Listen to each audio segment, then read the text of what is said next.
What's going on, Guardians? It's Tizzle here, and in this video I wanted to make a build around the new artifact perks that are coming on Tuesday. So the first one is Overload Auto Rifle. Basically, it gives your auto rifle overload rounds, so it's good against overload champions. But this does work on any combatants, so basically it will delay any combatant's ability, energy regeneration, and lower their damage output. And then additionally, auto rifles are always overcharged when this modifier is active. So basically they're always doing 25% more damage in activities like GMs or whatever that have the overcharge modifier active. Then the next one is Sustained Fire. Continuously damaging combatants with an auto rifle grants you damage resistance. So we don't know how much DR that is, but it's free damage resistance, and that's always nice. And then we're not worrying about Shock and Awe. This build doesn't really take this one into account, but the last one we have is Targeting Autoloader. While you have an auto rifle equipped, defeating combatants reloads your equipped weapon and temporarily increases weapon damage.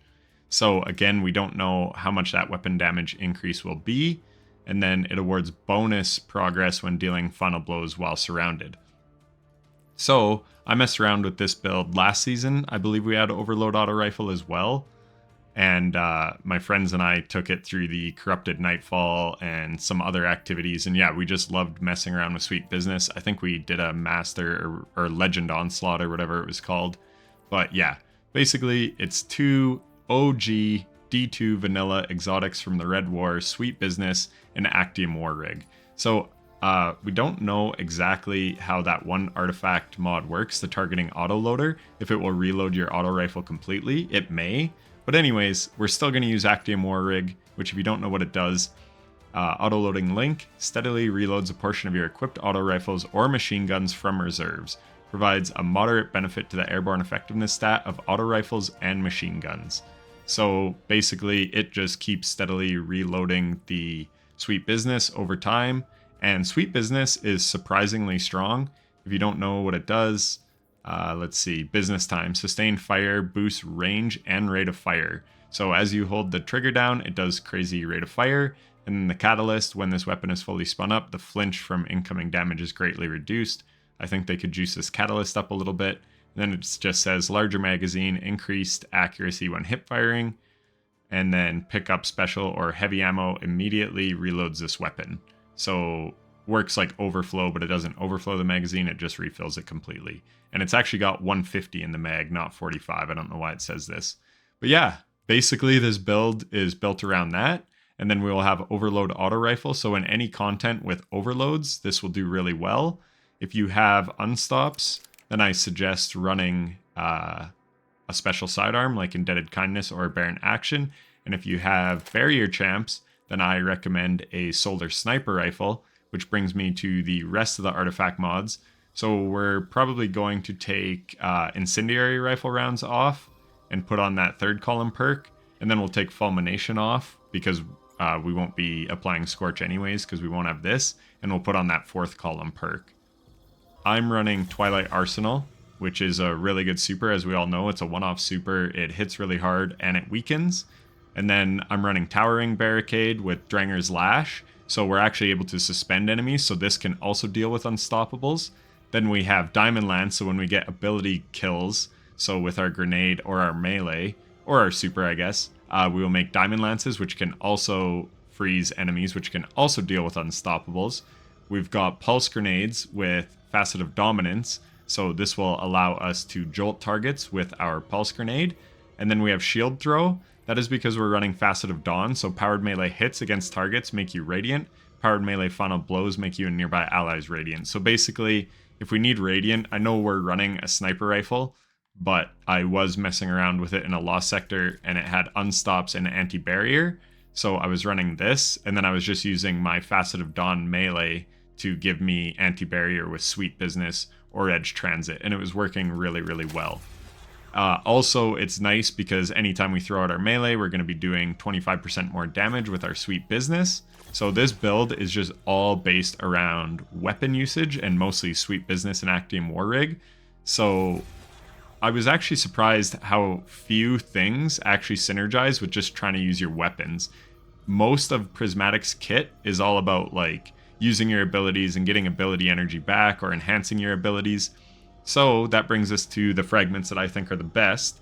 Yes, Facet of Dominance gives -10 to Discipline and Facet of Dawn -10 to Strength, but again, they do synergize the best with this build, so that's why I'm running them, because it's not ability based. And then yeah, I went with Dranger's Lash and Diamond Lance just because they're kind of the best for this build as well. Then we have Facet of Grace. This is a no-brainer. Defeating targets with kinetic weapons grants you bonus Transcendence energy. Defeating targets with your super grants you and nearby allies bonus Transcendence energy.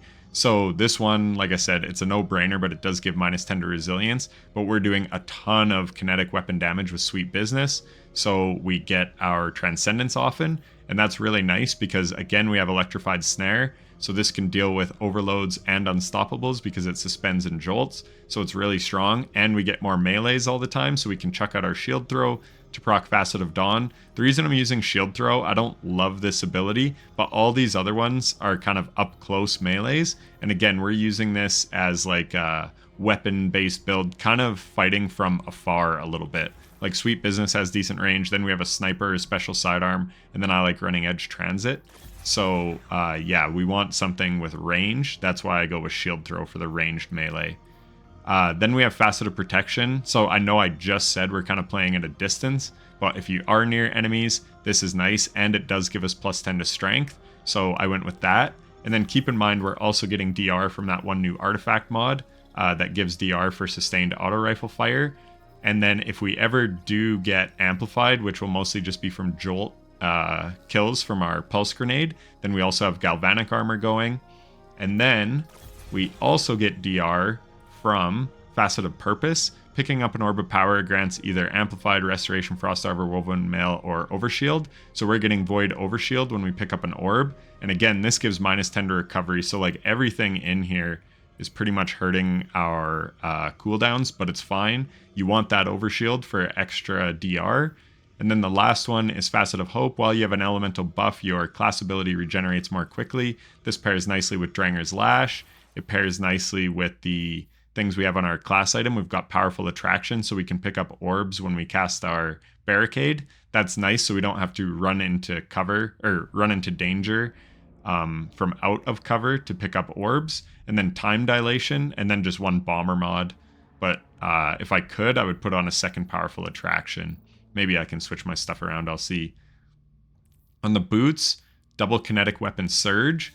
This is obviously nice because it gives us a 17% damage bonus when we pick up an orb for 15 seconds because we have time dilation on for our Sweet Business. And then just recuperation replenishes health each time you pick up an orb of power. That's nice just for some survivability. So when we pick up an orb of power, we're getting some health back from recuperation.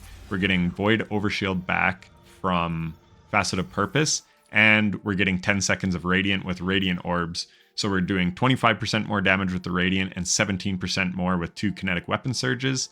For the chest piece, it's just the resistances that are most applicable to the content that you're running. I have firepower on my on my gloves on my hands. On my gloves for making an orb when we get a kill with our grenade, which is really easy with pulse grenades because they're very strong. And then grants class ability when you deal damage with a grenade, and then causing damage with a powered melee reduces your grenade cooldown. So just kind of feeding back into our grenade and class ability. So the one bad thing with this build is you do have low shield throw cooldown, but you get so much Transcendence energy that you can pop Transcendence fairly often, and then you're getting your shield throws back quite a bit. So this whole build is basically based around do a bunch of kinetic weapon damage with your Sweet Business, make orbs, eventually you get Transcendence, pop Transcendence, spam your abilities, take everything out with Sweet Business. It's actually a lot of fun and surprisingly effective. Then we've got Heavy Ammo Finder on, of course.